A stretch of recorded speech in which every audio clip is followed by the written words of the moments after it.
Hello, everyone, and welcome to the Stronger at Home podcast. This is the official launch, episode 1 of Stronger at Home.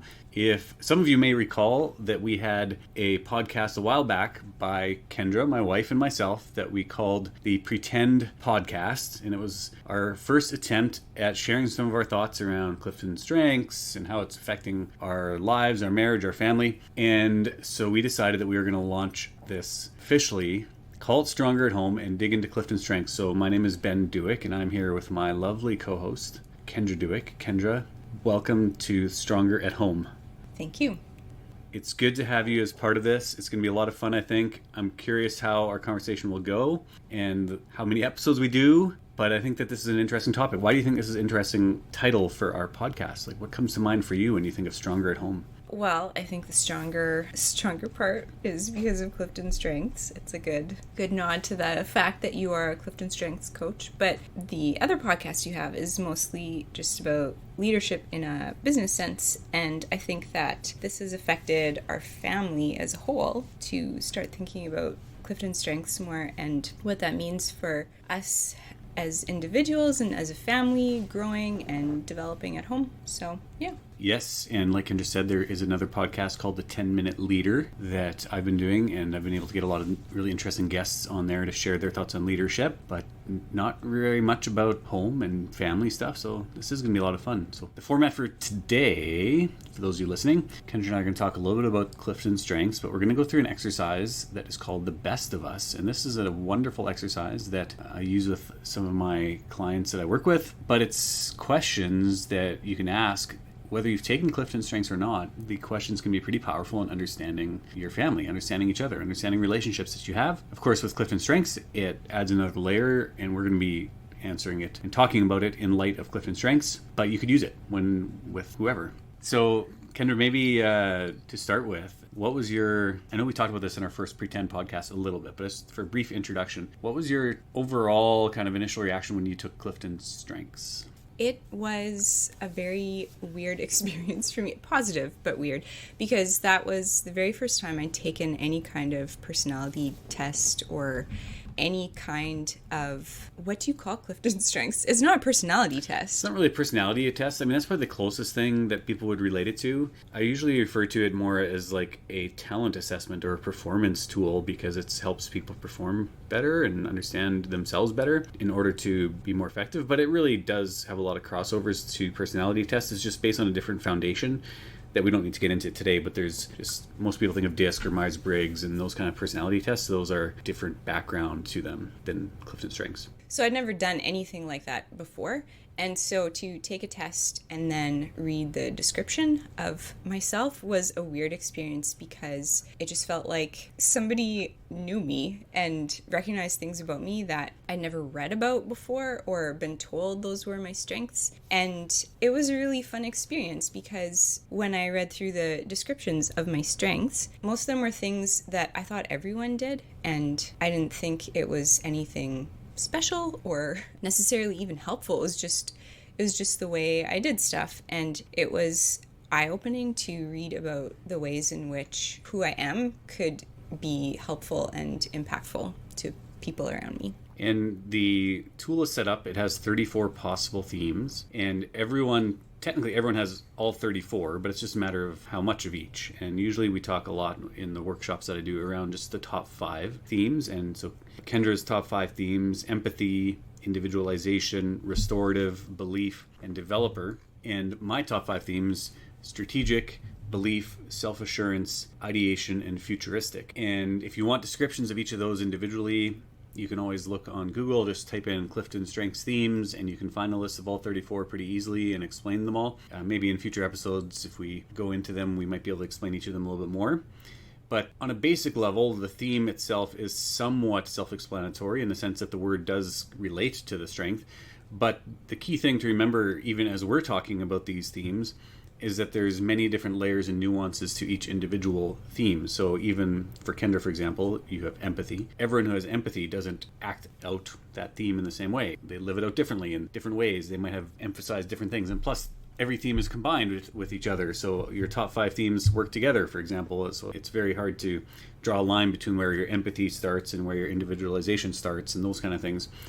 I like to use the picture of your top 5 themes are kind of if you had 5 drops of paint on a paper and then you swirled your brush through them, you'd still see each individual color, but you'd see all the colors kind of mixing a bit too, right? And so they kind of do have distinctiveness, but also they mix together. And as we're talking about that as well, the reason why this tool is it's pretty powerful is that there's like a 1 in 33 million chance that you'll find anyone with the exact same top 5 CliftonStrengths themes in the exact same order as you. So there's just so much potential for in-depth personal nuance and analysis around the CliftonStrengths tool. So yeah, that was kind of just a brief introduction to CliftonStrengths itself. So the best of us exercise is the one that I was talking about earlier. And really what it is, it's 4 statements that I have people work through, and they fill it out by trying to tie it together with their CliftonStrengths themes. Now, there's the statements are, you get the best of me when, you get the worst of me when, you can count on me too, and this is what I need from you. And as I said earlier, very powerful statements. If you were able to answer those, it would be helpful even if you hadn't taken CliftonStrengths, but I encourage people to try to tie it together with their top 5 themes. When I do this in workshops, I don't ask people to come up with one statement for each theme within each statement, because that would just take too long. Rather, I have them kind of come up with 1 or 2 personalized statements based on their themes for each of those questions, each of those statements that's in there. So that's what we're going to try to do here a little bit, just kind of share a little bit of that, and maybe that provides some value to the listeners. And then we're going to talk about how that affects us really in our family, in our home, and how it helps. We're not going to be filtering it through a business leadership perspective, but rather how it helps in our family. So that's the plan. So how about we start off, Kendra, with both of us looking at the you get the best of me when statement and seeing what we can come up with for that. Sounds good. So how about you start us off, Kendra? When you think of your top 5 themes and you get the best of me when, what comes to mind, especially in regards to our family? I have thought a lot in the last year or 2 since we've been focusing more on StrengthsFinder stuff, that my strengths take time to figure out when I'm using empathy and even just individualization, when I'm considering things from each individual's perspective and trying to understand the people around me, or even figuring out what I believe about something. I'm a slow processor. I can't do that quickly. And so it just takes time. I feel like you get the best of me when I have time to process and think through everything, consider other people's feelings, consider my own feelings, and just take time to let stuff rise to the surface, I guess, because I'm in my head a lot as an introvert and just thinking deeply about stuff. I don't do it quickly. I'm not good in emergency situations where I need to make fast decisions. And so the best of me comes out when I've had time to process everything through my different strengths. And which strengths are you specifically thinking of? All 5 kind of in the back of your mind, or is there 1 or 2 that kind of really relate to what you just shared? I think all of them take me time. Like, because it's how I think about things, maybe even when I make decisions quickly, I'm probably still using all those different filters, but just to come up with my best ideas, my best responses to people, I just use all of them better when I'm going slower. It's interesting when you talk about that, because if I would answer that question and just in regards to how you share things, I think for me, I get the best of me in regards to our family when we need to have a quick decision made in some way. And so we kind of, I guess in some ways, like we complement each other that way, because I've got strategic and belief and self-assurance. And self-assurance is all about kind of just being confident and moving forward and figuring out, yeah, we'll be okay and we're going to solve this and it's going to be all good. And so I think there's times where that helps us and providing the best of me into our relationship. But then there's other times where we need to have that more thoughtful response. And that's where I think you shine through. Yeah. You get the worst of me when. What do you think of when you hear that statement? That's the second statement in this exercise in regards to your themes. I'm reading a really good book right now called Try Softer. I think the author's name is Andi Kohler or something. I'm not totally sure how to pronounce her last name. But she writes a lot about the window of tolerance. And basically that means that when we feel safe and happy and relaxed and fulfilled and at peace, we're able to use all of our gifts and abilities a lot better, and we're able to think more clearly and come up with more creative ideas. But when someone is outside of their window of tolerance, they are living with a lot of stress and just too much emotional response to everything that's going on, and it's driving them to a place of extreme discomfort. And for someone who has spent a lot of time living outside of their window of tolerance, they become so used to being there that it's hard for them to calm down enough to get back to a place of being able to make good decisions and thinking clearly.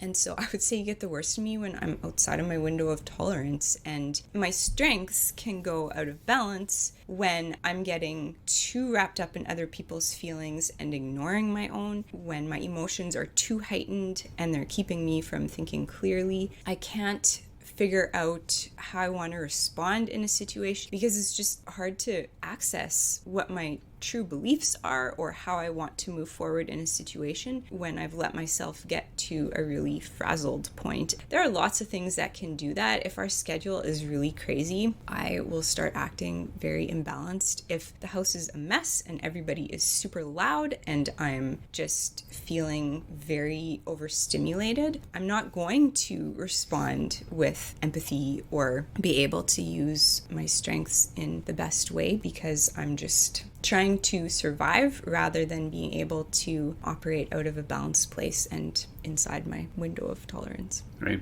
I think for me, when I think of from a family context, when you get the worst of me, and by the way, this is a good opportunity to remind everyone listening that when we look at our CliftonStrengths, or really any assessment, DISC, Myers-Briggs, whatever the case is, they help us to explain behavior, but not to excuse behavior. That's good. And so I'm not saying, when I share, the worst of me, that's just us, just the way I am. And so just get used to it, dear. And I'm not going to change, right? But it just helps to explain it. And that explanation can help both of us, really, right? Because it helps you understand me, helps me to understand myself, but also how we can work better towards solving that, right? So even as you share what you were sharing, it helps explain it, not to excuse it. Right. And then we can figure out, how to work towards not necessarily solving that, because it's not necessarily something that needs to be solved, but learning to, have our family grow in a way that takes that into account and that doesn't get us into that worst of me situation, right? So, right. Yeah, so I think for me, like when I think of the worst of me, I have some themes that are all about moving forward into the future, like 3 of my top 5 themes, strategic, ideation, and futuristic, kind of all about what the future is, what the path forward is, what can look like. And so then I get very bad at focusing on the now with our kids sometimes, and then I get frustrated really easily, and that can be something that gets in the way when I'm trying to play the role as a good father and husband. So I think that would be what comes to mind for me. This is interesting because I haven't thought of these questions really in light of my role in the family. So this is interesting for me. I'm learning things. I'm processing things. That's good. So much fun.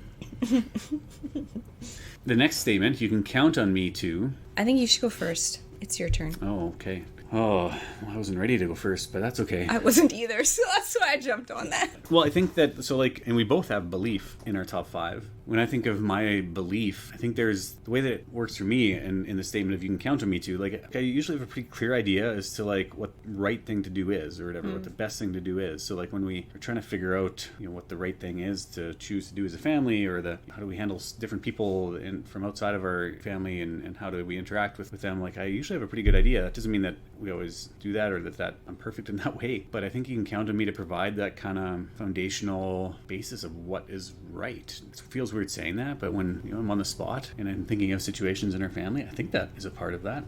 I would say so. Well, that's good, I guess. You can affirm that. I mean, every one of these, like, that can be taken too far too, right? Where it can get in the way, or I could be wrong about what I think is right, and I think that can sometimes cause challenges too. If I'm pretty confident in what is right, and then all of a sudden it's like, oh, that wasn't right, but I was really firm about that.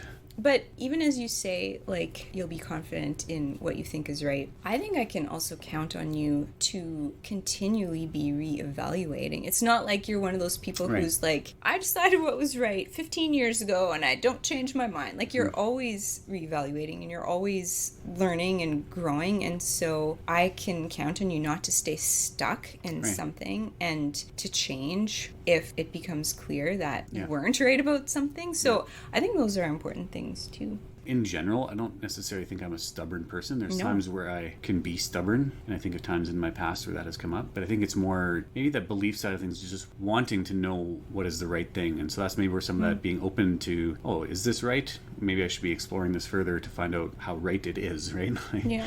And maybe that's where some of that's coming from. Yeah. How about for you? You can count on me to... Well, just recently we were having a conversation about how we were going to handle a situation that we weren't quite sure what to do with. Something involving people outside of our home, and we had to figure out what our family response was going to be to it. And I was quite upset and worked up about the situation. I would prefer not having to deal with it because I love harmony and I love when everyone is happy and at peace, and I was very much not at peace about the situation. And I remember in the midst of my heated remarks, not to you, I was just upset about the situation in general. And I remember coming out of my mouth, I think I said something like, I know I'm really upset right now, but you can count on me to be kind and do the right thing, even though I really, really don't want to. And I didn't think about it again until now. And I don't know how to sum up what you can count on me to do. I think you can count on me for lots of things. I'm a very reliable person.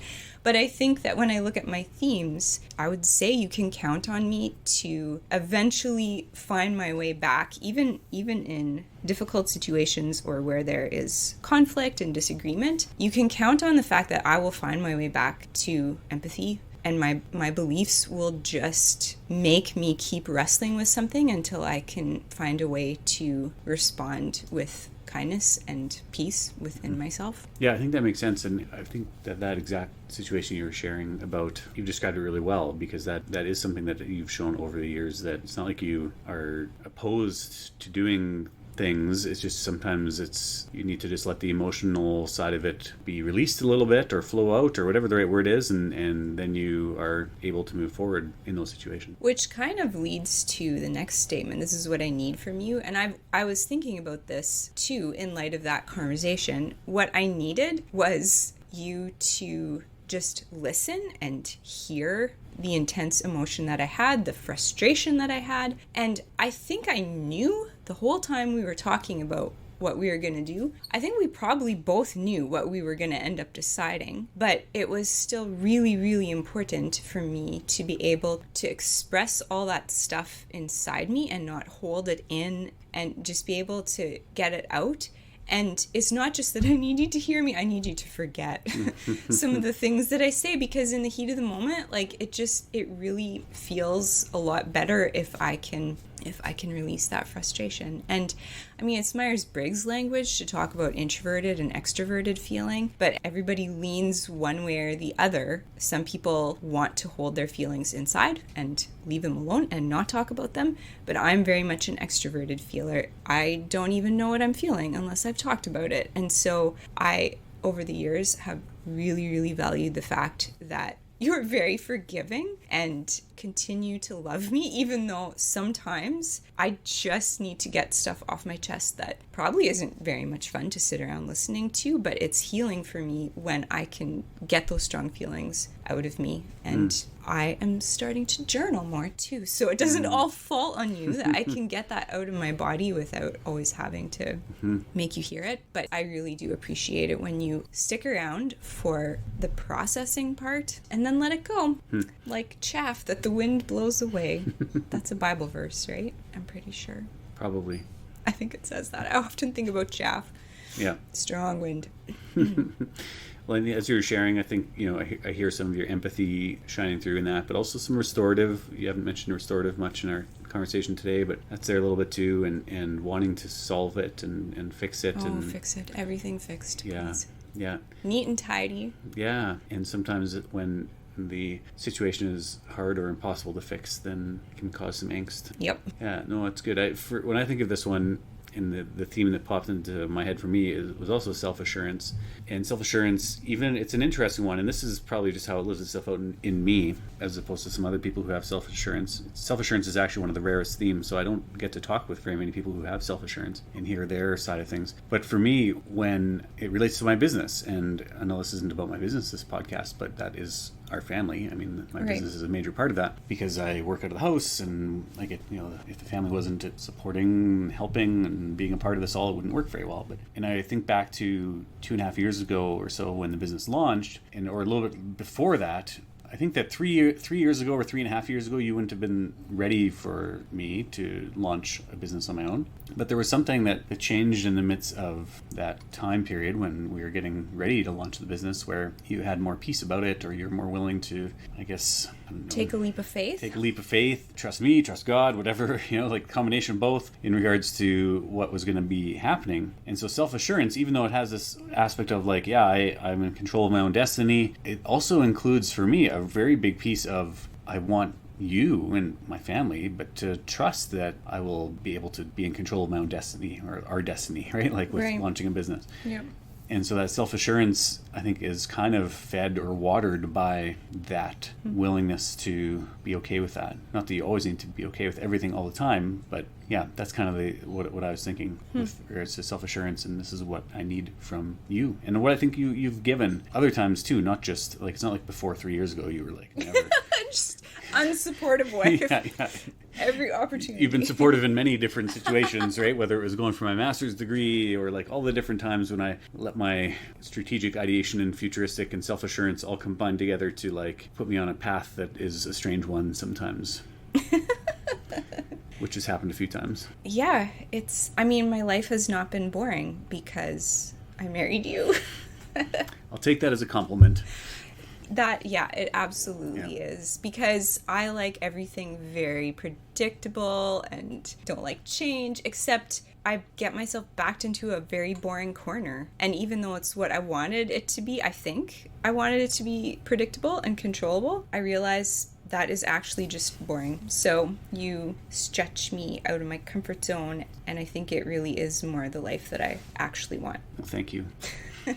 So before we wrap things up for our recording here today, what do you think is one thing that you hope people listening would take from our conversation today?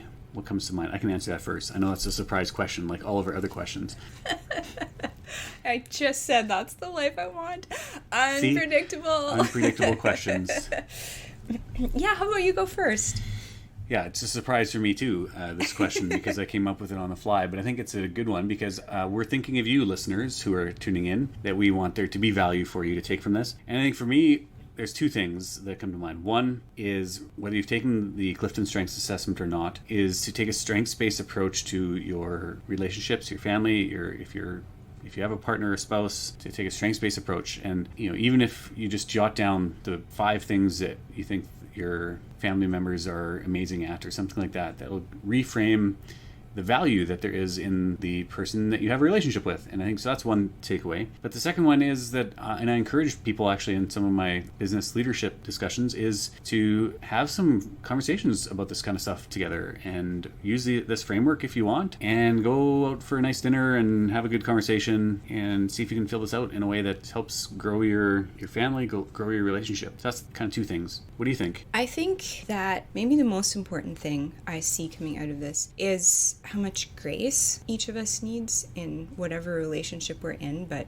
we're kind of talking about marriage and family. We need a lot of grace, and we need to remember that we swing back and forth. Like, sometimes you get the best of me and sometimes you get the worst of me, and to feel like there's room for sharing the ugly parts of us, and to know that you remember that there are lots of good parts to me even when I'm at my worst. I know you often say to me, we can never be too gracious, and I think it is really important to remember that all of us have such beautiful, good parts of us, but we also have a lot of nastiness, and we're all trying to figure out how to work that out and hopefully produce more of the good than the bad. And I'm thankful that you are very kind and loving and understanding, and so lots of grace for everyone is good. Well, and what popped into mind as you shared that our goals should be to try to set an environment in our situation where I try to make sure that I'm providing the opportunities to get the best of you.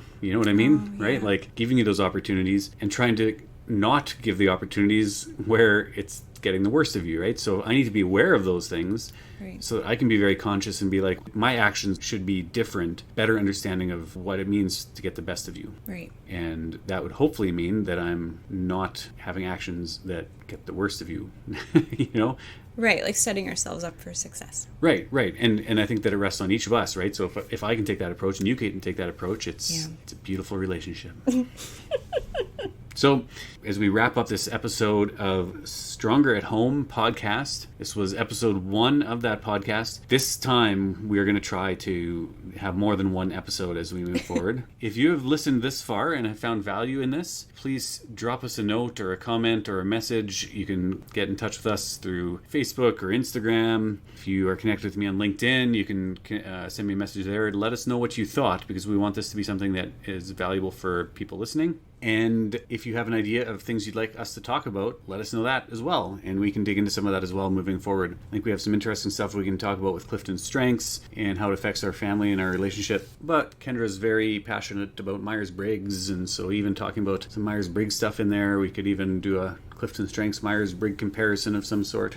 Lots of potential options. So stay tuned for future episodes. Thanks for listening. Check out the show notes for anything that comes to mind that you wanted to find out more about, like the author that Kendra mentioned earlier. We'll try to have that info in the show notes as well.